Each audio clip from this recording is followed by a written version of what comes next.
you have to look at your work as not as a static thing, but it's got to be an organic process. It's unraveling all the time. It's always changing.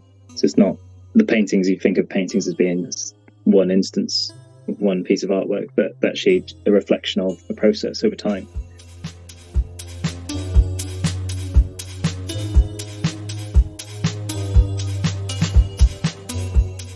Welcome to the Flying Fruit Bowl, a platform dedicated to the discussion and exploration of art and the creative process. I'm the host and creator, Aaron S., and this is the second part of a two-part episode. This week's episode is part 2 of my conversation with painter Steve Roberts. If you haven't heard the first part yet, please listen to last week's episode, as this part is a direct continuation of the conversation. Thank you very much. Through the use of abstract work, Steve allows the viewer to imbue their own thoughts and feelings on his paintings, asking if the essence of a place is easily defined through art. So I'm very curious about the idea of repetition in your work. So how do you evolve as an artist and not feel like you're painting the same picture over and over again?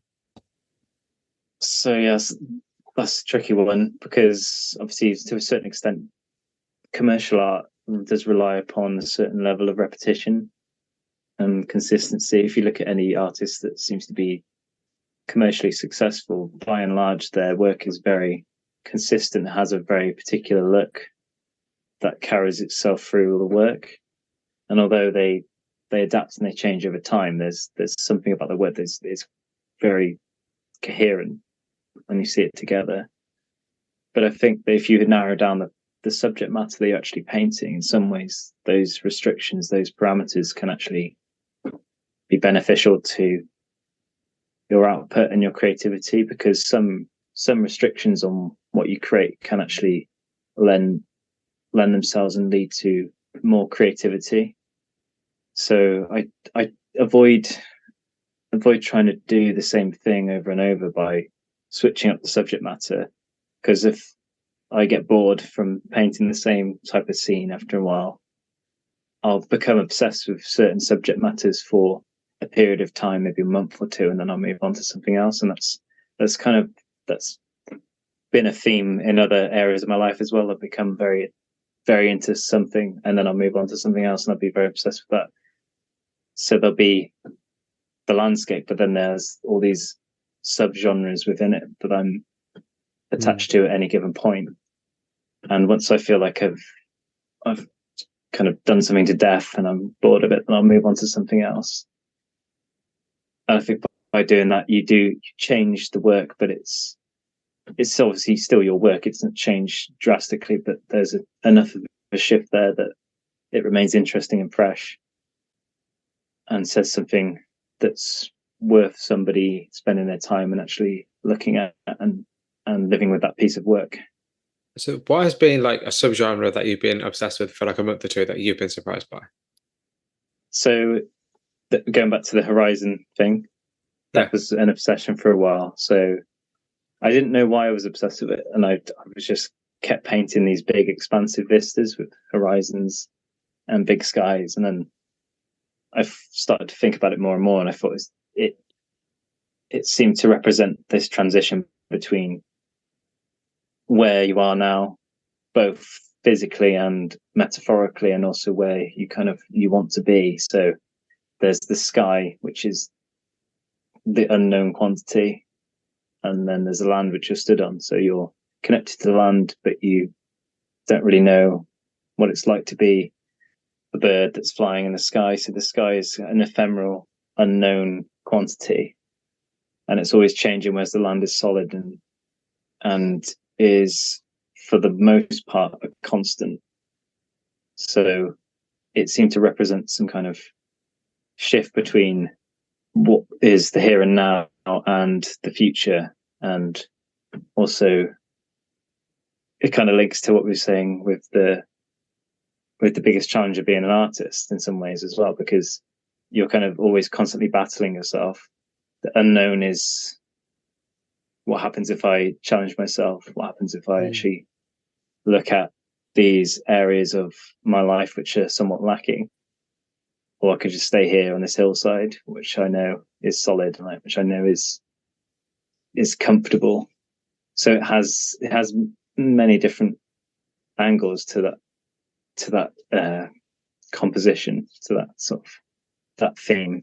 So it's an interesting way of thinking about it, but I only arrived at that after making the work, and thinking about it. And I don't know if that's me inventing that meaning for myself, or if there's actually something to that.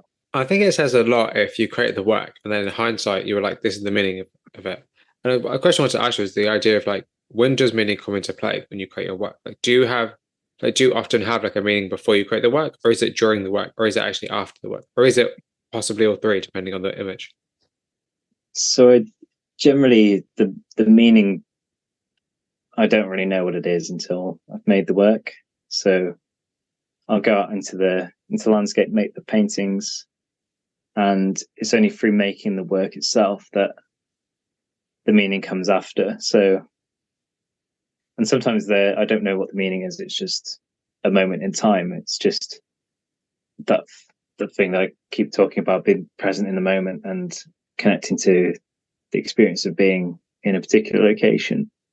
That's the constant which runs throughout all the paintings. So that's the personal meaning I have, but the meaning of the work or the reading of the work often doesn't come until later, and sometimes it doesn't really register or say anything, because every painting you make, not every single one is going to be a hit or is going to work or say anything, but it's through persistence and keep going out into the landscape and keep chipping away at this crazy kind of cycle of going out into the landscape and painting it, that you have enough hits throughout those sessions where invariably some of them do actually have some meaning, and they improve often. Some of them you might not like at the time, but then a few months down the line you actually see them differently, and others may just not work. So the meaning often comes after, but it's always meaningful for me to be there. And that's really fascinating, because it just, I wonder, like, it's not necessarily a question, but I just kind of wonder like where the compulsion for you to go out and create comes from. Because if you don't have like an idea necessarily before you're creating, it seems not odd to me, because I also understand it as somebody who creates work, but it's like it might seem strange that you're almost called to go out and create work that you don't know what it's about. And then once you've created it and you have it there physically in front of you, you then be like, oh, this is what it means. It's almost like you're interpreting yourself through your work, because you're working about the present moment. It's like every image is an archive of where you've been. It's almost like, rather than having like a photograph of yourself over the years, it's like this painting is you over the years, and the way it changes, the way that you've changed. Yeah, it does have some similarities to his self-portrait, and Yeah, like in that's kind many of a really regards interesting way of looking at it, actually. it's I hadn't really thought of it in those terms, but there is something which is a reflection on where I am in a particular moment. But I don't want it to be about me, like an egotistical Yeah. thing. I want it to be a means to elicit something which actually has value to it, that someone actually wants to see and look at, and gets a certain feeling from actually seeing it, rather than just, oh, it's a pretty picture. There's actually a deeper response to the work that is personal to them. So I think the best way for me to do that is by removing any kind of academic or ideas which can sometimes cloud the work, or try to become too clever, try to do too many things, and just become more grounded in what you're doing and focused on actually just being immersed in the act of painting itself. So what is your creative process like? Like, do you have any particular routines, or like particular routines that help you focus on creating your work? So the routine, so I like a lot of structure in my day-to-day life, which is in order to be able to create the work. Yeah. So I'll get up early in the morning, so 5:30 or 6, and I'll get to work as early as I possibly can. So I like to structure my day and plan in a list of activities, and I order those activities in the order that I'm doing them and in order of importance. So I'll do the most important task first, or the one that I'm looking forward to least first, so it's out of the way with. Yeah. Because I find the morning is my most productive time of day, and I set up my life in terms of being able to have that structure in order to be as productive as I possibly can be, which may seem counterintuitive to some people because I think, oh, as artists are meant to be free and all over the place and do whatever you want, but that just doesn't work for me. I don't know how many people it actually does work for in when they're trying to make a career of something. I don't think it does, because you have to have routines, you have to have order, you have to, because then it's not a case of like, you're not just painting on a Sunday evening just for the sake of it. Like, you're making this into a career. You know, you need to have shifts because it's a job. You know, you need to have, because one thing that actually a good friend of mine said to me recently, he was like, oh, because his name is Ryan Dean House. Everyone who knows who he is, because I mention him all the time, but he was talking to me like when he creates one of his illustrations, his pen and ink drawings, he always says to me like, oh, it's my shift. He's like, I'm on shift, so he won't have his phone on because at work you don't have your phone on. So he said, when I'm at work, I don't have my phone on. And I was like, that's a clever way of thinking about creativity. It can also be stifling to certain people, but this idea of like you're on shift. So therefore, like the way in which you would work a day job where you'd be focused on that job for like, say, 6 hours, you could do the same with your painting and be like, for 6 hours, this is what I'm focusing on. So that was a really interesting thing he said to me. And ever since he said that to me, I'm like, that's a great idea. So the idea of like having structure is really important, I think. Yeah, absolutely. And it directs the work so you know where you're at. So I find it incredibly stressful when I don't know what's happening and it feels chaotic and the studio is a mess and I don't know where anything is and it's untidy and you can't think properly. Yeah. So having that structure and that routine and knowing that you've got to get up and do this and then that needs doing and prioritizing everything means that you have a direction. So when you do actually come down to painting, it's more enjoyable because you're not stressing, your mind isn't on all the other things you have to sort out because you feel like you're floating about and you don't really have a direction with the work. So I agree that the structure is important. So I want to ask you about color palettes and the idea of the color in your work. Like, are there any certain I guess the easiest way to start is like, how do you choose what color palette you're going to work with? So there's two methods I use. So when I'm painting plein air out in the open air, I'll create intuitively by mixing the darkest value that I'm going to be using, so that the darkest tone first, and I'll judge what I'm seeing and mix from that particular color. So colors will run into each other. So that helps to create a unity within the work. And when I'm doing it, I'm not trying to replicate the colors I'm seeing exactly or match them exactly. I'm just coming up with an equivalent set of colors that represent the type of light that I'm observing. So particularly in winter, it's a lot cooler, the light's softer. So the palette shifts and there's a lot more instances of cooler colors in the palette. And when it comes to summer, there's higher saturation, the contrasts are higher. And that's reflected in the colors I choose. So it's a seasonal type of palette.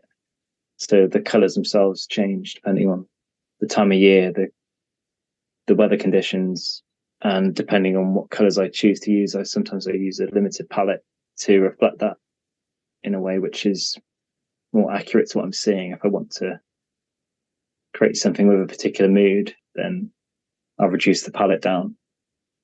So it'd be various shades of purple or various shades of an orange tone to get a feeling of warmth in the painting.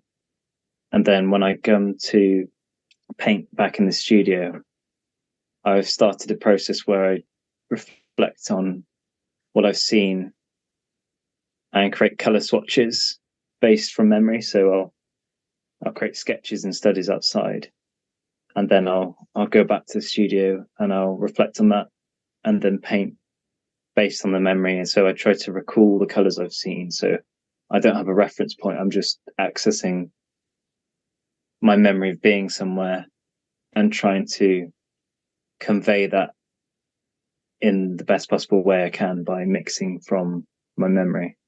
So those are the two main ways that I select colors, the way that I use colors in my work. And that's really fascinating because I feel like your work is all about color. Like the color plays such an important role. It's not all about color, but obviously color plays a vital role in your work. Like, is there a favorite color you like to use? So I tend to use a lot of the same colors. So I've used the same palette for quite a long time now, well over a year. And by doing that, you get to know which ones are running, which tubes are running out fastest, and which ones you're using, and Yeah. you know your shortcuts and how you reach certain colors and certain types of color or certain feel of color. And I really like phthalo blue for mixing really dark greens. That's my go-to. There's cadmium yellow, which I use a lot.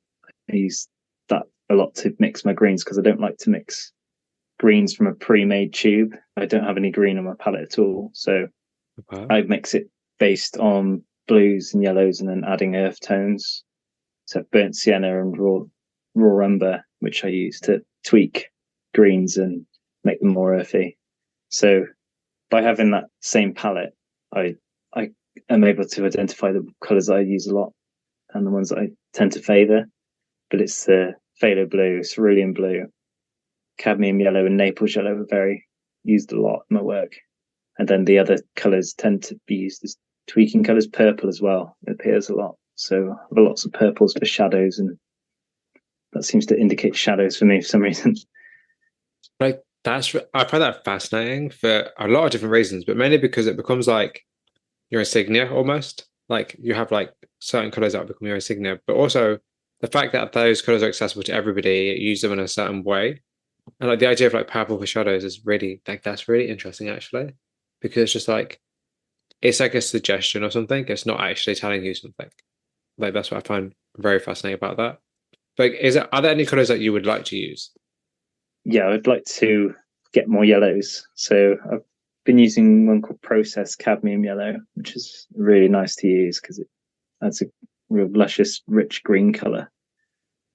And some more blues as well because it's my favorite color. And I've got three blues on my palette at the moment. So I've got cerulean, ultramarine, and phthalo. But I'd like to maybe try some Prussian blue and maybe some magenta as well to add in something that's completely different and see how that changes the work. Just having one tube, but I think magenta would be able to change lots of those earthy tones and lots of those the greens that I mix and add a real richness to the work. What I find really fascinating about that is that you know what is going to happen to the colors for the most part by adding different colors. Like you said, like you adding like earthy tones to the greens to make them like different kind of types of greens. Like that's a really fascinating consideration because when I look at a painting, I actually now I think about it, I never think about how the artist got there in terms of like they've had to mix these paints to get these colors. You know, I think as people who don't necessarily paint, we take that for granted, like mixing, like the whole idea of like color mixing, the whole idea of palettes, the whole idea of application of paint, like that's a whole world in itself. You know, it's not easily accessible or it's not easy to do. We take it for granted that people can paint so well.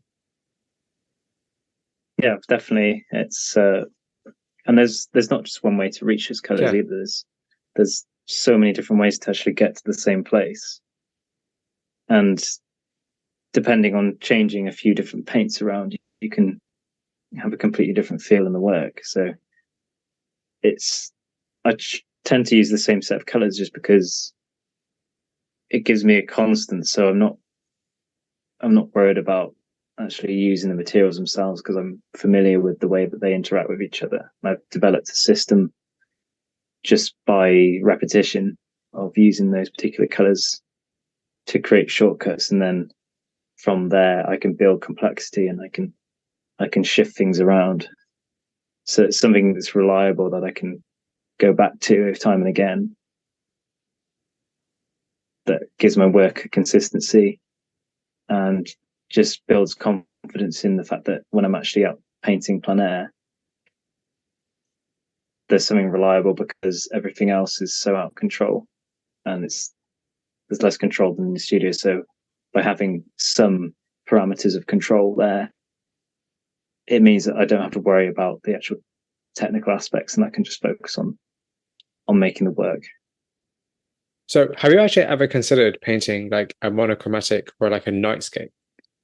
So yeah, nightscapes or nocturne. I did paint one about 18 months ago when I was still painting with acrylics, and it was a much more tightly rendered and representational than the work I'm doing now. But I would like to do some paintings that were based at night, just because of the challenge that presents and Yeah.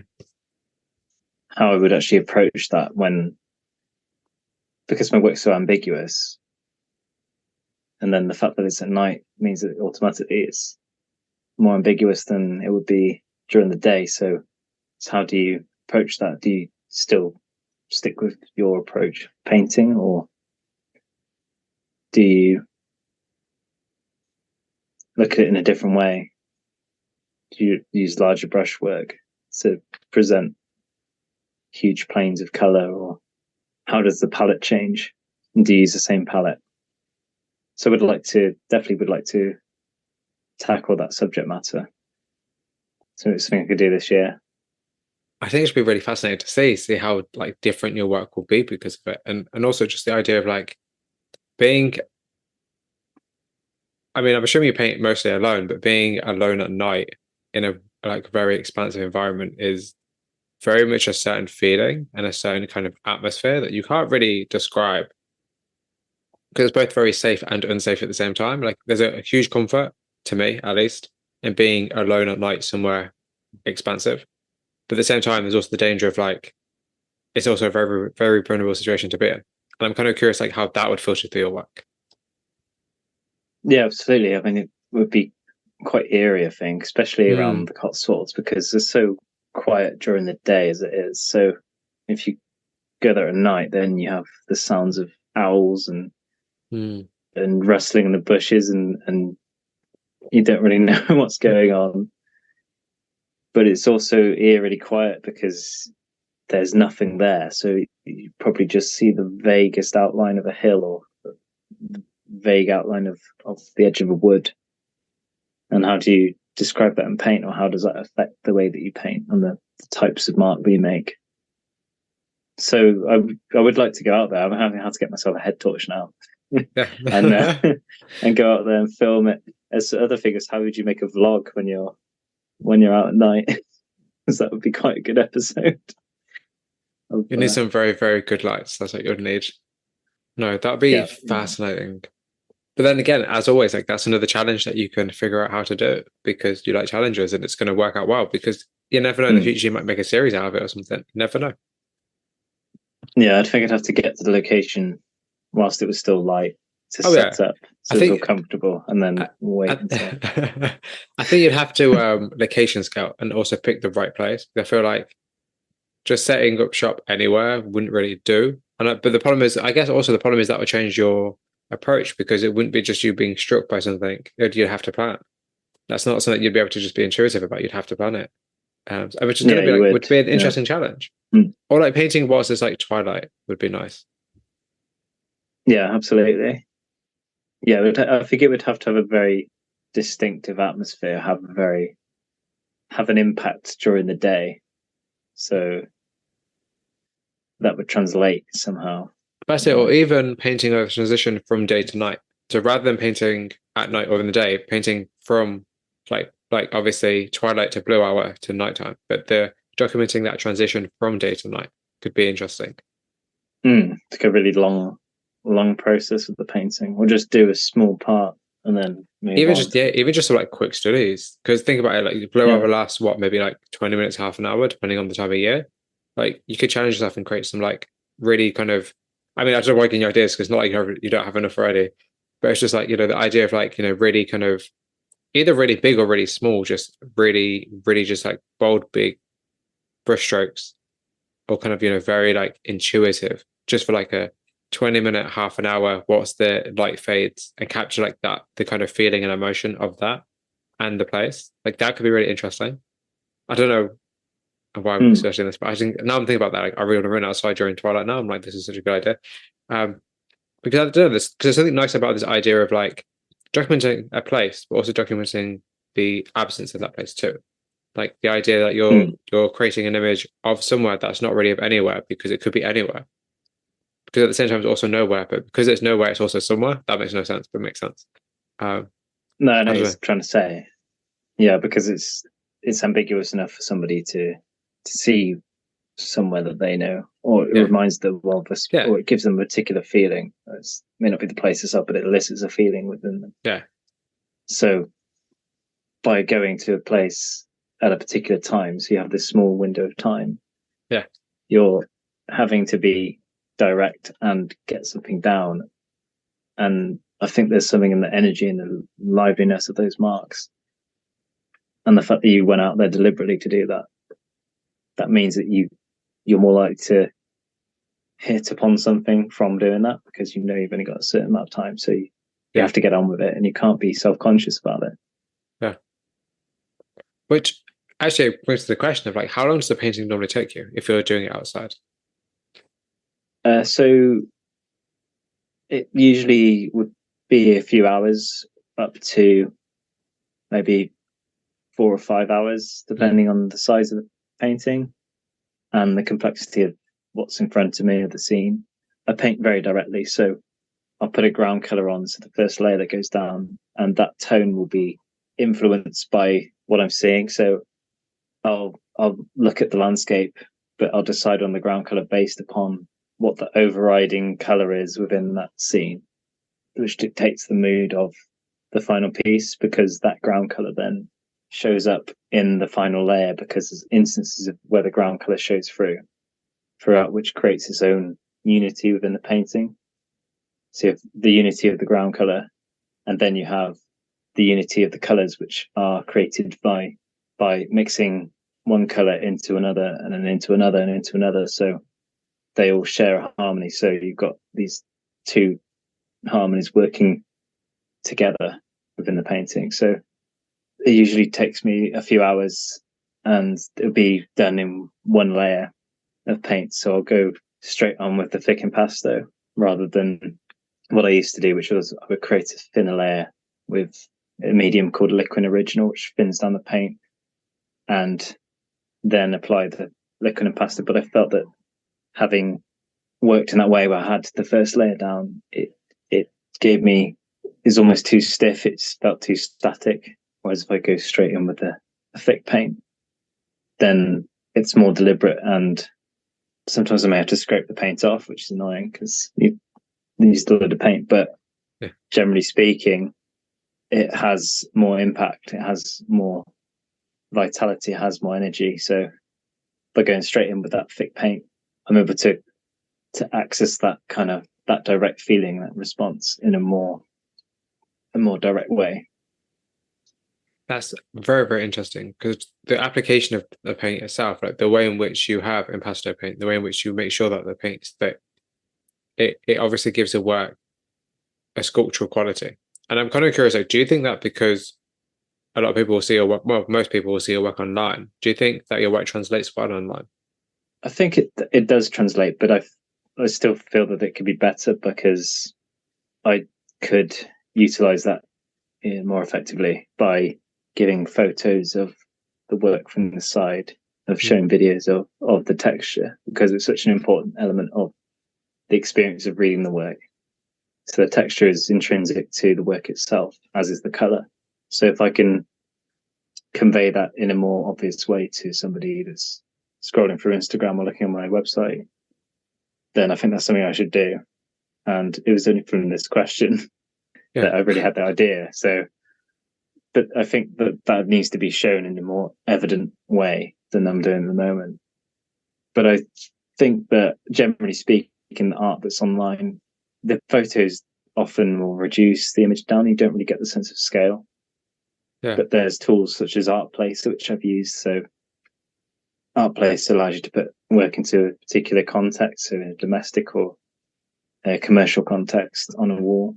And having that subscription has been great, because I think that is a great tool, because you are actually able to see the work as it would be once it's purchased, and how it actually sits in your home. So I think that my work is described to a certain extent, but it could be improved by maybe having some more images of the texture and really playing that up a bit more.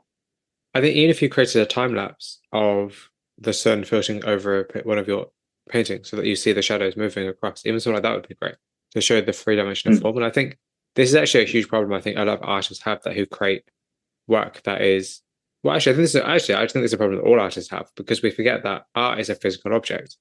Like when you finish a painting, you have that physically in front of you. It exists in the world. And I feel like we forget that it's not just an image on a screen because, looking at images of art flatten the image and it plans the experience.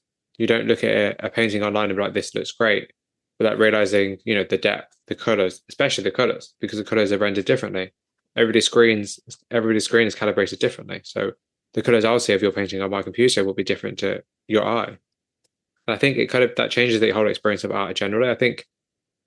I personally feel like art is almost always better experienced in person. I don't think viewing it online ever fully does it justice. But I don't know. No, I agree. I always do feel like though it's kind of a necessary evil in today's society. And actually, let's move on to a little bit of social media. Actually, so like, what are your thoughts on social media? And is it something you enjoy? I've enjoyed it more since I've been using it as social media. So I've been interacting with other people on there, speaking to people on there, and sharing their work and the work of people that I like their work and wanting to support them, and also asking the questions to people. Yeah. But I don't like the fact that sometimes I get sucked in and I use it in a way that is less than conducive to actually seeing any benefit from using it. So I'll be scrolling through and you'll just get sucked into sort of watching cat videos and those kind of things.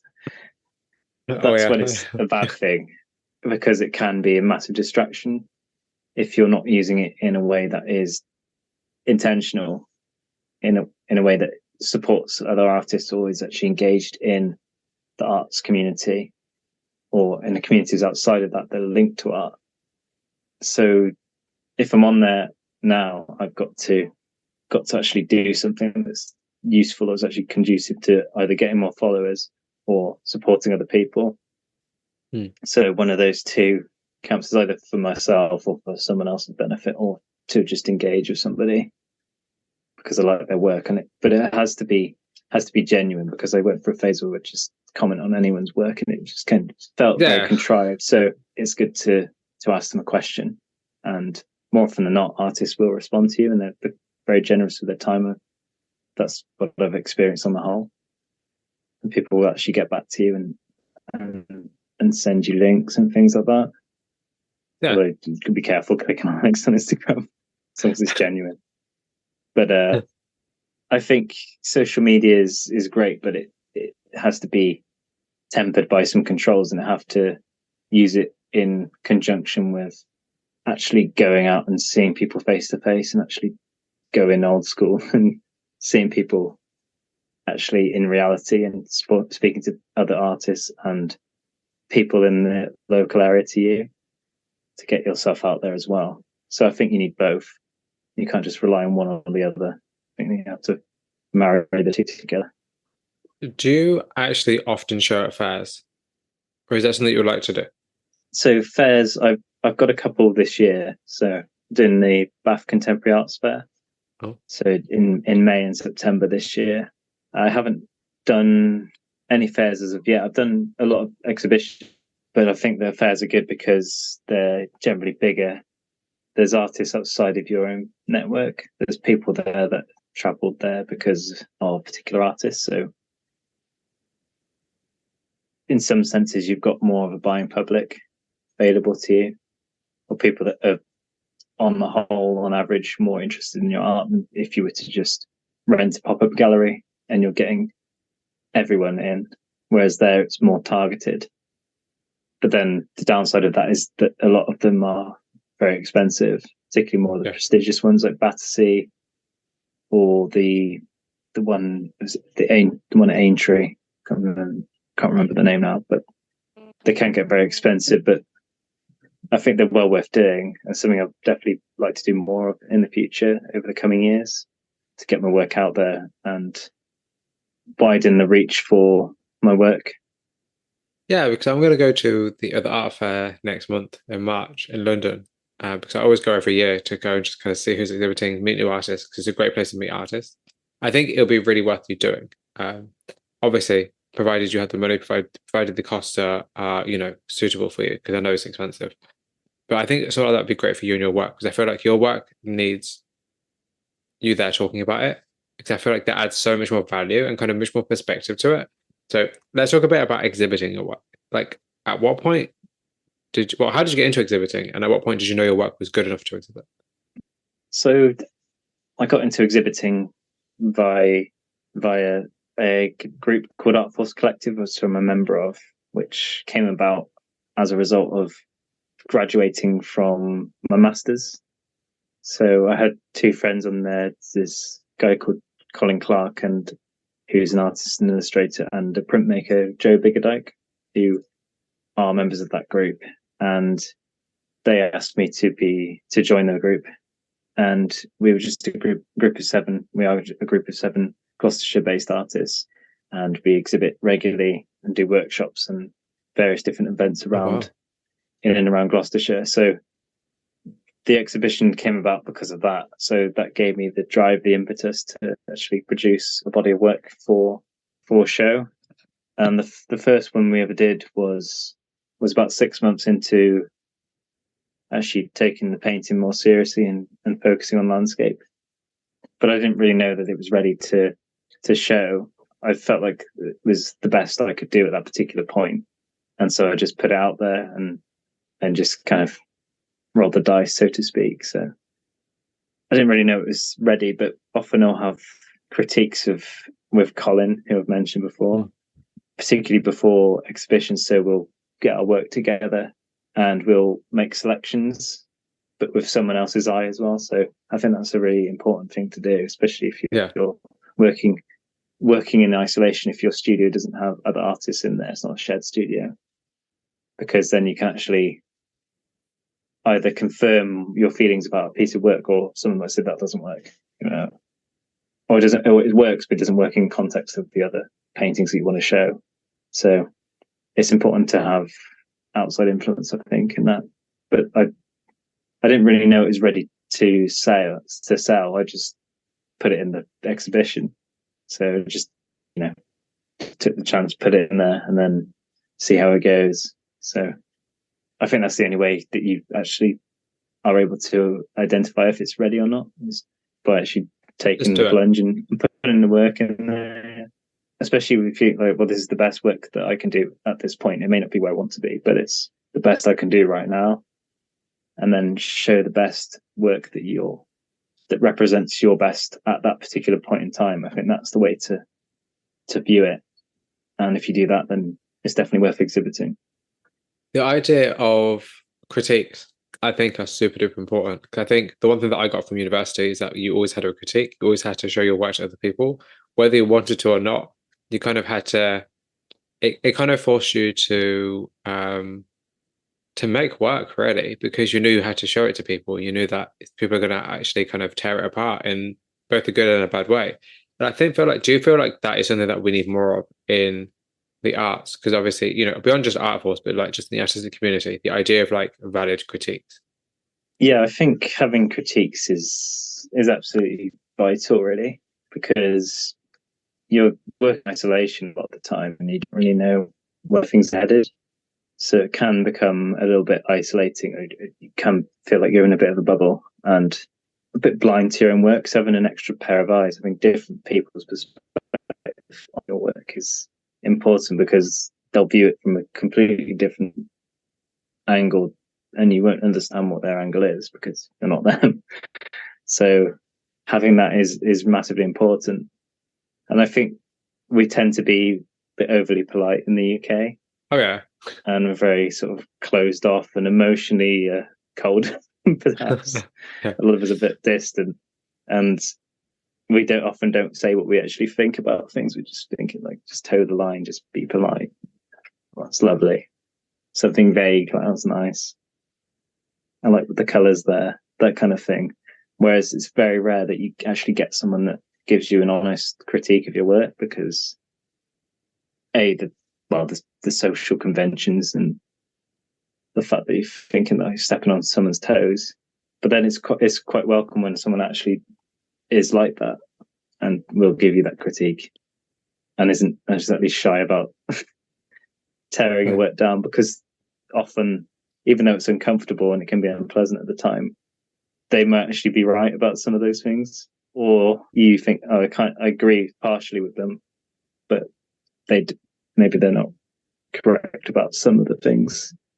So it's important because it leads to the opportunity to improve your work and not be so precious about it, and see it as something that's already been created, as not an attack, a personal attack. It's an opportunity for you to actually improve your work and maybe resolve some issues that are occurring in the work now that could become a problem, or opportunities where you think this could actually be better than it is already. And why would you not want your work to be better than it is already if someone's giving you that insight?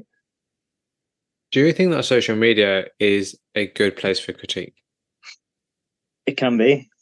I don't think by and large, I don't think it is a good place, particularly on Twitter, because it seems to be inhabited by a lot of trolls on there.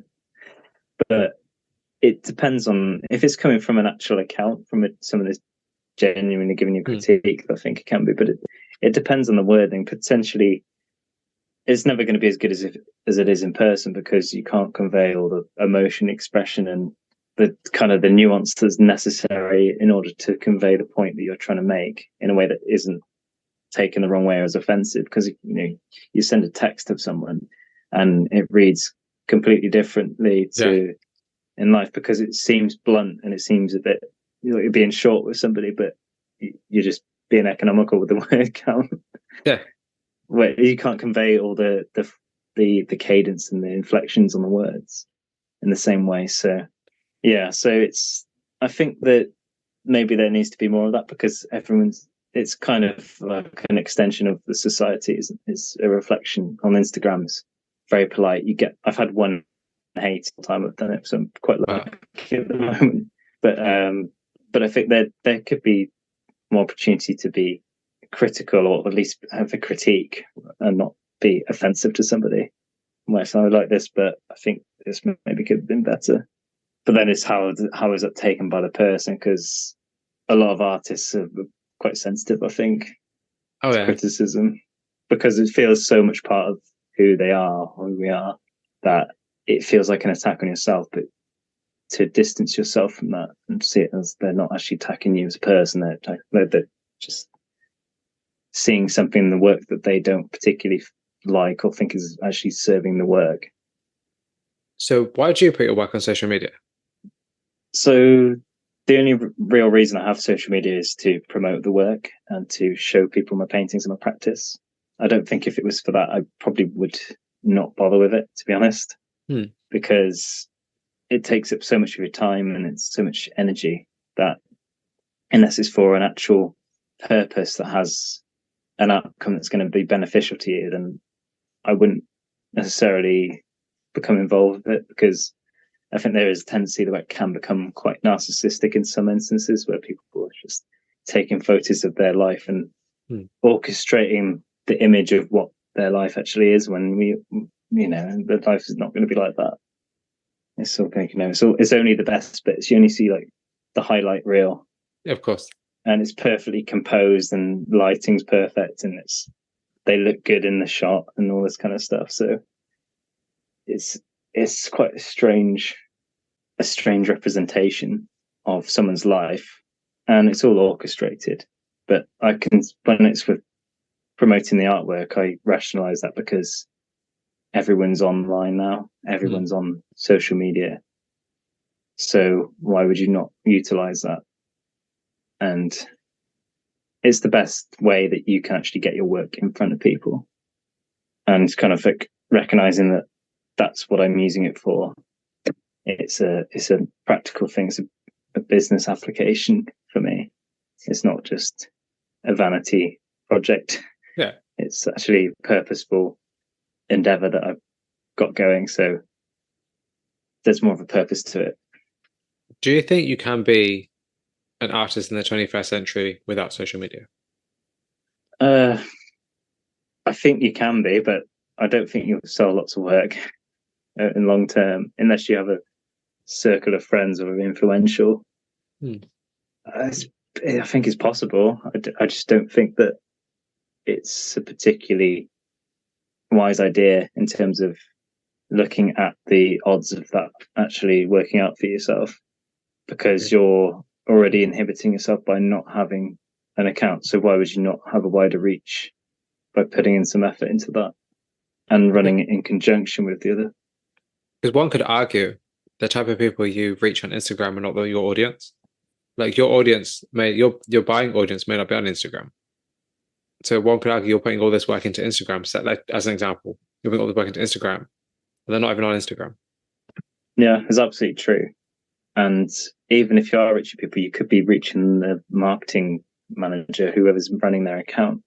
True. And you may be just reaching other artists, which is fine. Other artists do buy work, but they're only a percentage of the people that you want as your clients. You want people that are not artists, people that have other interests. So identifying where those people are and then spending the majority of your time on that platform is massively important. But in order to do that, you need the data available to yourself. So you need to actually have some kind of indication, there's evidence that the audience that you're trying to reach is actually on that platform. And even then, you've got to vary the way that you present your work to that audience on that platform.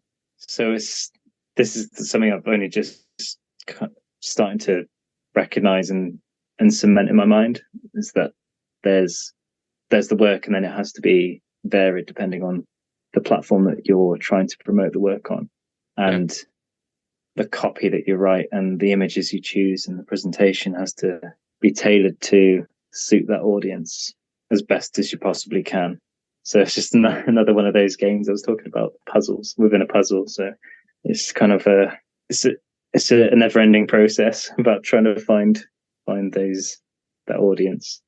So very early on, you said about the idea of marketing and the fact that your kind of opinions and ideas on marketing have changed. Are there any kind of like piece of advice or tips or kind of areas in which you're kind of like looking at or thinking about, or like how has your thoughts on marketing changed in the last, say, few months? So the change has happened because there's a scheme, a government-backed scheme called the Growth Hub, and another scheme called Start and Grow Enterprise, which was European funded, which I've been going to for the past 6 weeks or so. But the funding has unfortunately been cut, so it's ending in March. But they run these workshops, and it's been really good, actually. They run these workshops from people that are in business around all different aspects of business, whether it be marketing, sales, bookkeeping, etc., etc. And they'll be really in depth, and they'll be 2 or 3 hours in length. But by going to those meetings, I've had some really good insights into how to actually sell your work and where to market your work and how to actually approach the whole problem of having to market your work and see it as not even selling the work itself, but not thinking about it as sales, but more presenting an image around the work. It's everything but the product, everything but the artwork almost. And so what is the process around the work? What is the lifestyle that is associated with that particular work, or other themes around the work that are universal or already have an audience which you can latch onto, and then you can play at that particular angle and then present that to somebody rather than here's my painting. So another layer of complexity is more interesting because you're showing what's around the work rather than the work itself. And that's an important distinction. I was always trying to just sell the product rather than the ideas around the product or the lifestyle, which seems so obvious now when I'm looking at it, because you look at any kind of advertising and it's the lifestyle they show. But I didn't really recognize that until a month ago or so. I feel like it's kind of funny because everybody always moans about how much ads suck and how ads are annoying. But if you take a while to actually think about advertisements and think about like what power they hold, like you could easily translate that into your work, into your process. Because you're right, it's about the lifestyle because ads show you a lifestyle, they don't show you the product. The product is just secondary. Why couldn't art not be the same way? That's a really good distinction to make. And I think it's a great idea. I think the fact that you've learned this like a month ago is a great thing because it means that it's going to change your work going forward, which is really interesting. I think it's a great lesson to have learned. And it's just something really interesting to think about. Because I think, marketing and advertising and promoting your work and getting sales, like the business side of art is really kind of what artists worry about the most. And it's also like the most kind of unsung part of the business of like the business of being an artist because we don't think about art as business. Most artists don't want to think of themselves as business, but if they want to make money, they have to. It's kind of just it's nice to hear somebody being so just kind of very like you're approaching it with a mentality of enjoying it rather than being like, oh God, this is what I've got to do. And I like that. I like that refreshing mindset. Yeah, I agree because it's so much work and so hard, and Yeah, if you're gonna do, you got to do the marketing stuff, which I personally don't naturally enjoy because I don't have a knack for naturally selling to people. But now that I understand that that's a system, it's a way of thinking, and it's a structured process that you can actually learn, just like anything else. Then you can actually apply yourself and make it fun, as you were saying. So you make it something that feels genuine to yourself. So you're not, you don't feel like you're selling something to somebody. You're just showcasing what you're doing. You're showing the benefits of it, which is an important distinction, I think, because when you're doing that, it's less of a chore. It's actually something that you can actually begin to enjoy and present the ideas and the themes and lifestyle around work in a way that actually adds value to what you're doing rather than taking away from something. absolutely. I have a question for you from the last artist I interviewed, an artist called Georgia Peskett.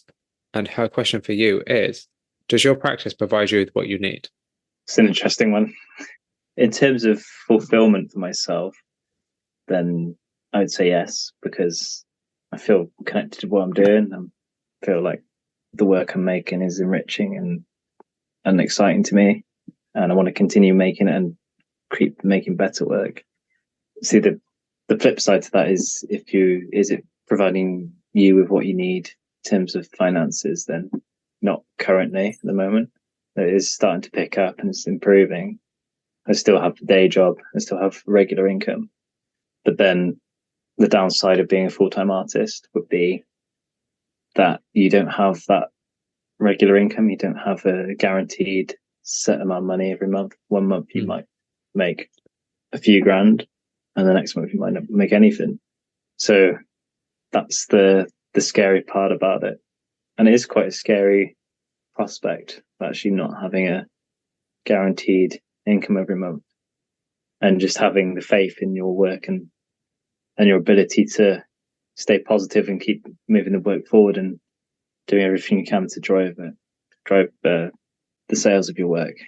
So I would say that it is giving me what I need at the moment, because it's allowing me to actually develop the work, and I'm in a place where I'm a lot further on than I was a few years ago. So it's an incremental progress that I'm on at the moment. So I would say overall, yes, even though the financial side, obviously I wish that was a bit more, so I'd be able to finally give up the day job. But over time that takes many years, and it's not just it's not necessarily the most comfortable thing, because then you've got other problems. Yeah, so this is a funny thing. Like I talk to a lot of artists who are part-time who say to me, "Oh, I would love to be a full-time artist," and I always say, just as a caution, I'm like, enjoy what you're doing now, because there was a time in your life which what you're doing now is something you wanted to do, and the thing is that like being a full-time artist, as you said, brings its own problems and responsibilities. You have to make money off your work. You don't have a choice. Like you have to have a structure. You have to create work. You have to make work that you believe in, and you have to make work that will sell. their confinements you're putting on yourself by being a full-time artist, which can be great for some people.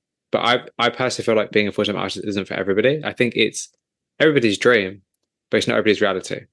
I feel like there's nothing wrong with having a part-time job, even if you worked 16 hours, 8 hours, and had some small income, and then you created work as well. I think there's nothing wrong with that. And do you feel, actually, didn't put this on the list, but do you feel like there's a stigma with artists who are part-time artists?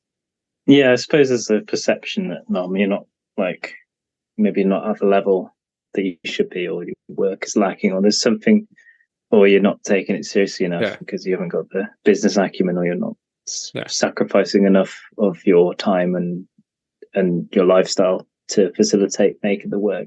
I think there is potentially a stigma there, but you also got to think that maybe that what you're doing is so niche that you may always have to have a part-time job potentially, or that you could be full-time, but it's such a niche that unless you became more populist, which is no guarantee of sales, then that's probably not going to happen. In which case, would you actually want to make more populist work? Would that be fulfilling to you? So you've got to weigh up the pros and cons, what you're actually willing to do with your work, and if you are actually willing to almost lower standards of your expectations of your work in order for that to be the case. And in which case, I think that's a waste of time personally, because you may as well get a full-time job and do the work in conjunction, or even a part-time job, and continue to produce the work rather than make work that you don't believe in just to be a full-time artist, which is so much more responsibility and no guarantee of the income. And then you turn around, you think, oh, I don't even like my work, which is quite sad. That's quite depressing to me. So I'd much rather just stick to what I'm doing, create work that I actually believe in, and that I'm excited to be producing. So do you have a question for the next artist interview? Yes, I do. Yeah. My question was, or is rather, why do you make the work that you make? So it's quite simple. That's fine. But then simple the better. Tricky, yeah. And would you like to answer your own question? Why do I make the work? Well, because it gives me a sense of connection to the present moment, to myself, to the world around me, and it's a satisfaction that I don't really derive from anywhere else. So being in the landscape, being able to actually engage with the process of painting, allows me to view the world in a different way and quieten everything down and relax, and brings me a peace of mind that's nothing else really does. And it's the same with drawing. So it's been a constant. So I always go back to that. It's somewhat escapism, but it's also a very grounding type of feeling. So it's something I have to do in order to function at my best. So it's an intrinsic part of my life that actually helps guide and level my life out and gives purpose to my life in a way that nothing else does. So I'd say that's why I do what I do. So what has been the biggest sacrifice you've made to become an artist?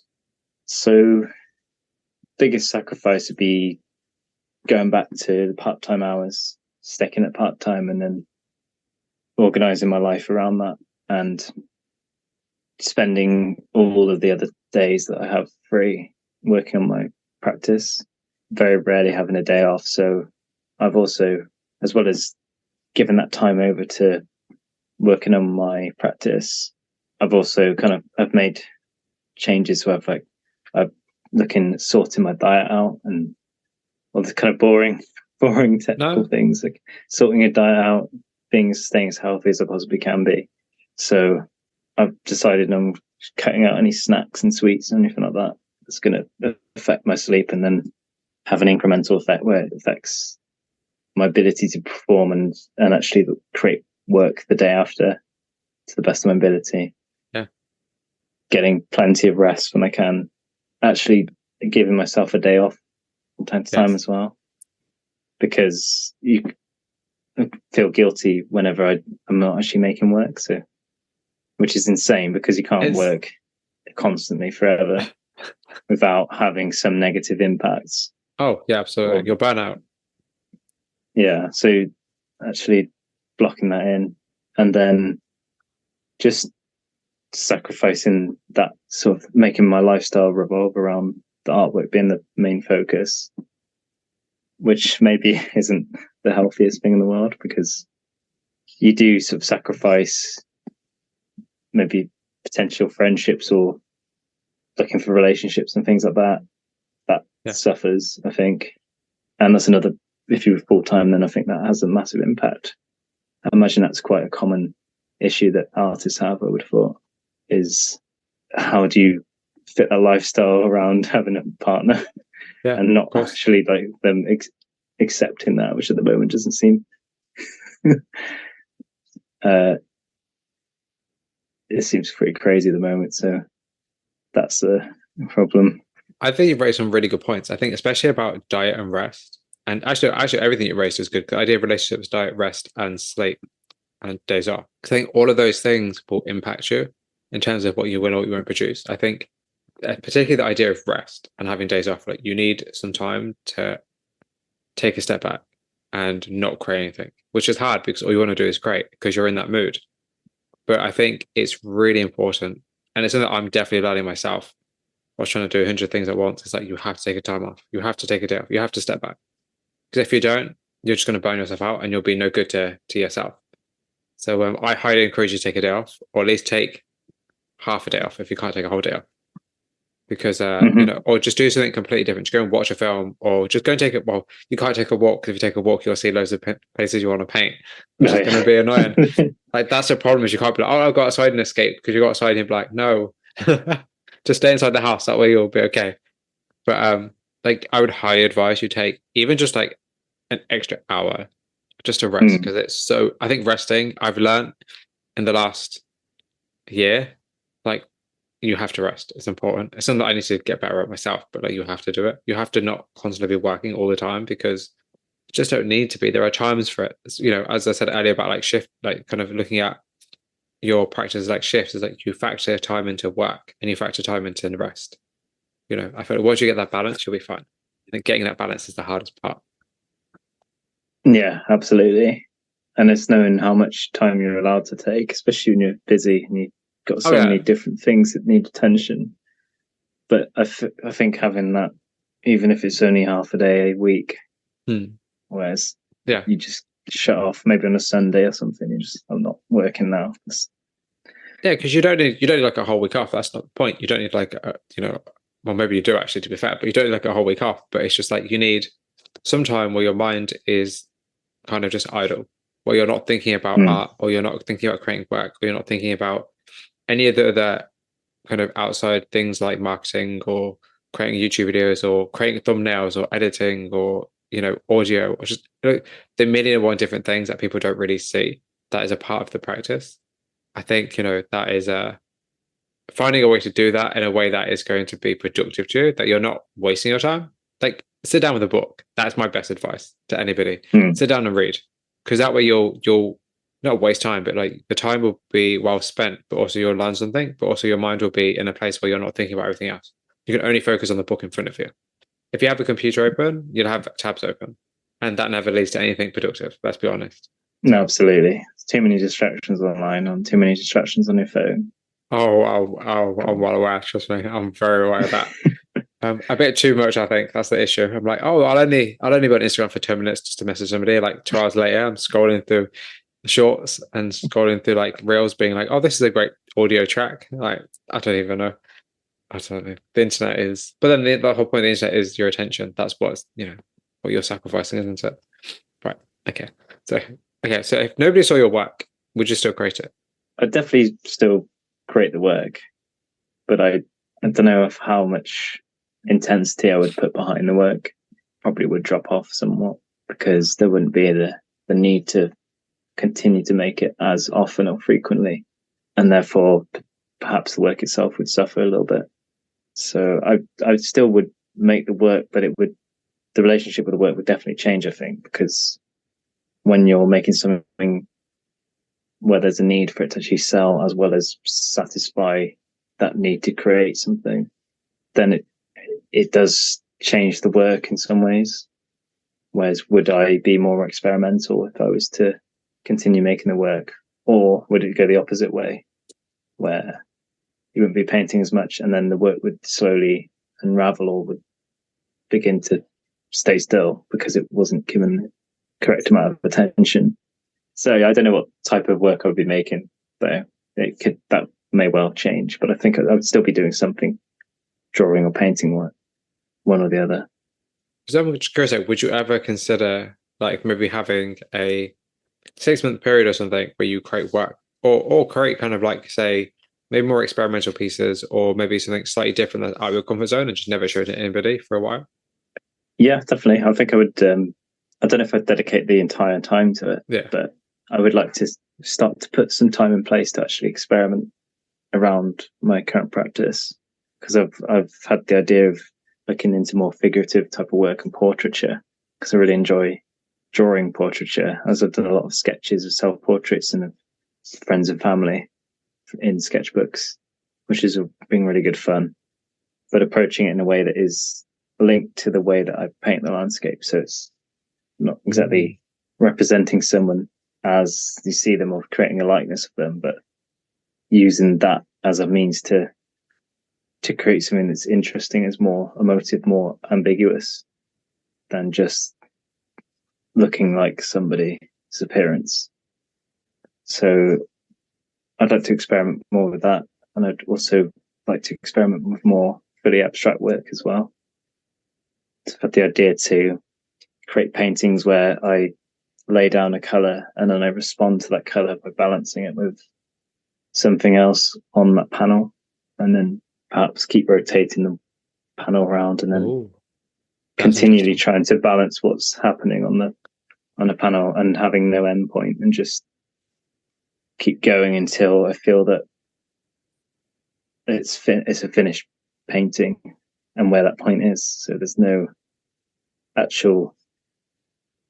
time frame on it, which is different to the landscape painting, because there's not a definitive point where it's finished, but it's more obvious when it's finished because it's always in the same orientation. It always has a degree of representation within it. So the abstract experimentation is something I want to spend more time on as we go through 2023. That's cool. That's really cool, actually. So what does it mean to be an successful artist, and how do you measure the success of your own work? I think a successful artist is, for me anyway, is someone that's doing the work that they want to do and doing it on their own terms. And whether that makes them a living or if it provides some of the living, then I don't think that really comes into it. It depends on if they're happy with what they're doing and they're satisfied with their work and where they're going. And I think that's ultimately the success, because success itself means different things to different people. So does it mean someone that's making work and is making a living from the work, but the work itself could be horrendous, but it could be still selling potentially, depending on if they're just pitching it in the right way, or they've got a wacky personality or some crazy gimmick that's going on. Or does it mean it's someone that's actually making what they want? And I think that a successful artist is someone that's not compromising their work in order to ride a particular trend at one particular time, but they're actually fully invested in what they're doing, and they're on that path with their own work where they fully believe in their work, and only they really know if that's the case or not. So I think that's an interesting question, because it's so many ways you can look at that. Yeah, so subjective, which is what I like to think about. Most of my questions are quite subjective, or like they're kind of ways to think about.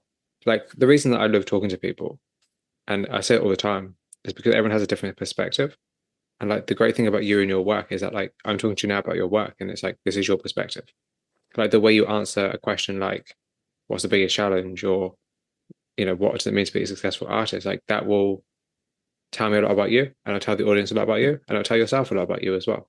You know, I think I like to think of these interviews as some kind of form of art therapy, where you kind of maybe hopefully learn something about yourself whilst you're talking, or at least kind of the questions elicit both you and the listener kind of it gives you thoughts and opinions on looking at your own work in a different way, from a different perspective. Because obviously, I wrote these questions having looked at your work from my own curiosity, and these are not questions you would necessarily ask yourself.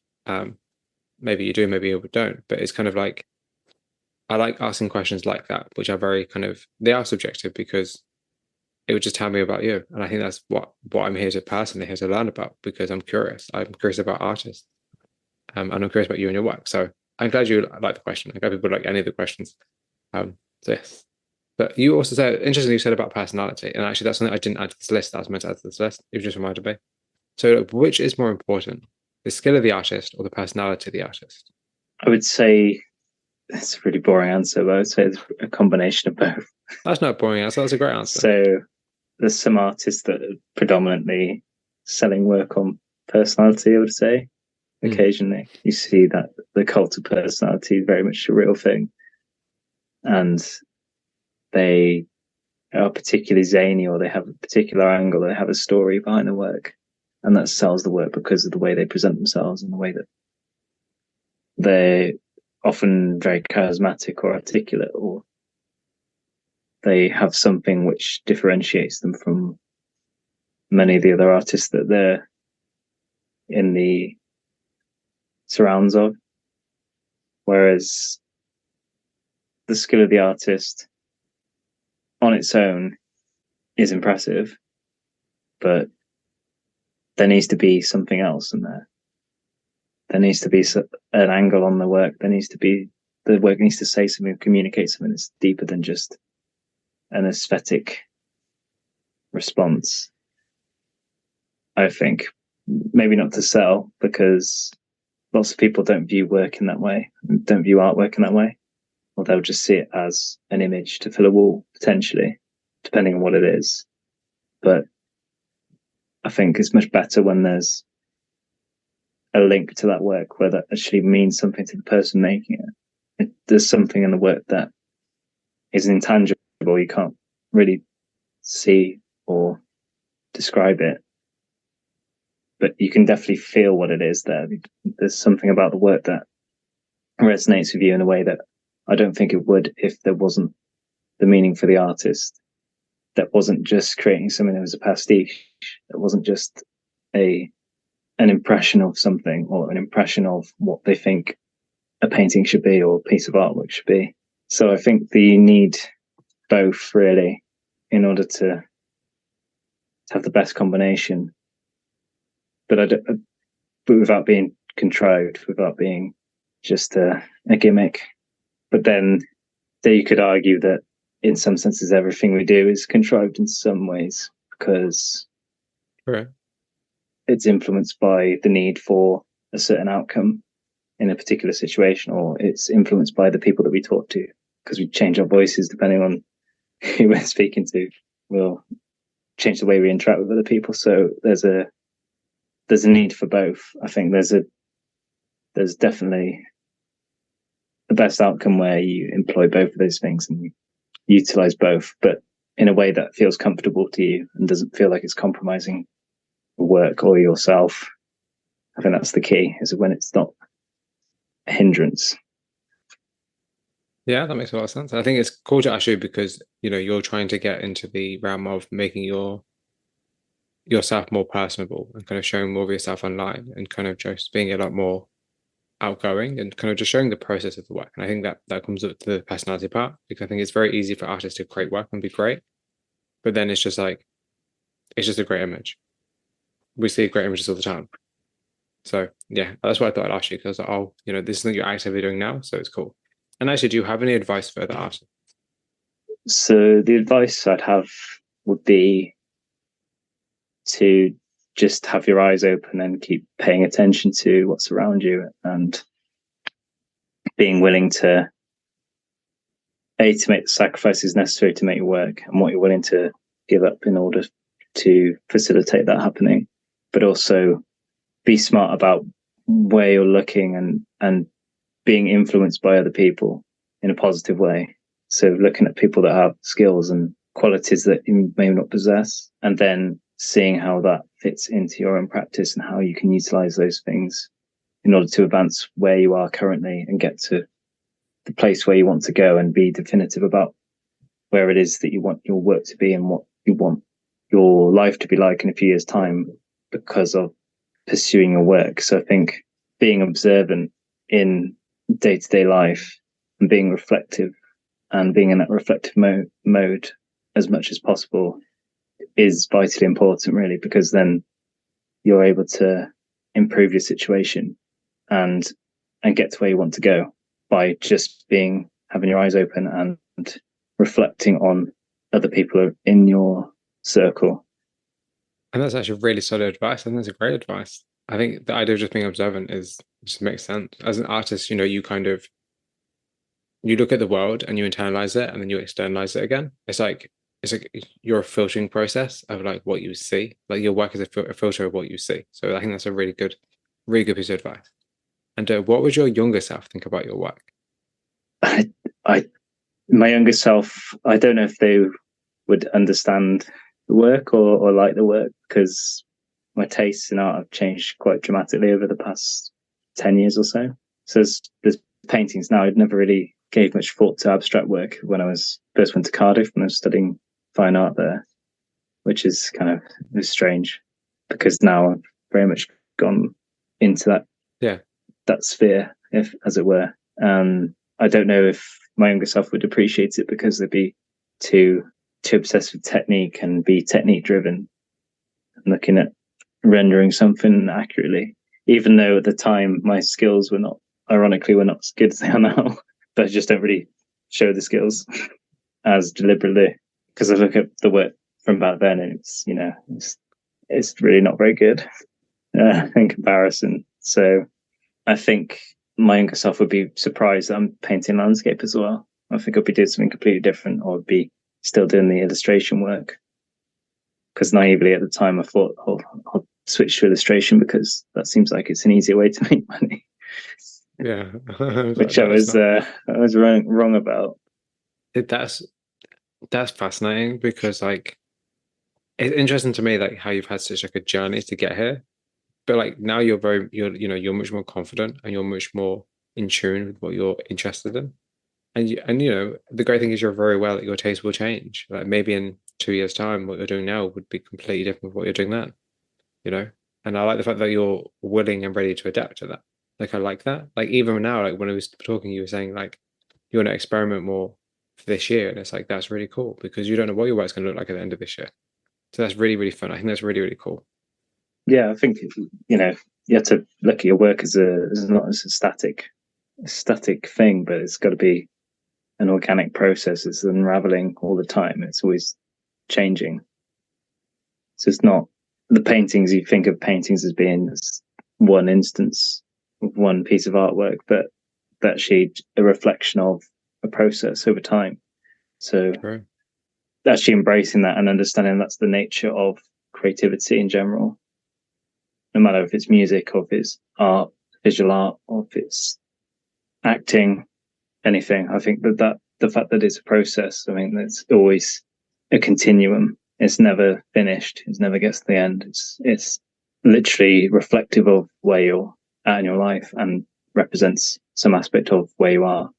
So embracing that is, to me, is the most natural way of going about things and ensuring that your work actually means something to you and that you can look back on it and actually be proud of what you've made and be happy about it and think, well, I made that because I couldn't have made anything else at that particular point.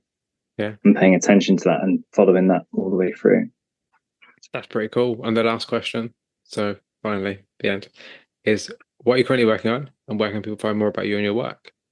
So I'm currently working on a series of free paintings, which forming a series of these pathways of where I was looking at directional compositions of leading my eye into the painting, across the painting in a certain way.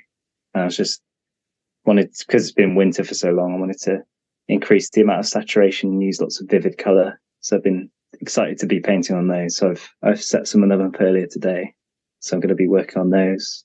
And I'm working towards a exhibition in the summer. So there's one at 16 Gallery in Cheltenham. between the 3rd and 10th of August. And then other dates I'm going to go to the Bath Contemporary Arts Fair, which is a one-day event on Sunday, the 14th of May, and then again on Sunday, the 10th of September. So I've got those in the pipeline. And as for seeing my work, you can see my work at Instagram. So at Steve Roberts Artist, on YouTube at Steve Roberts Art, and my website is steverobertsart.co.uk. As I mentioned earlier, there's Art Force Collective, so you can find us on artforce.uk is the website. Instagram is artforce_collective, and those are the links for myself, my work, and for Art Force. Thank you so much, Steve, for your time. It's okay. It's been a pleasure. Great to talk to you. I really appreciate it a lot, and thank you so much for your insight.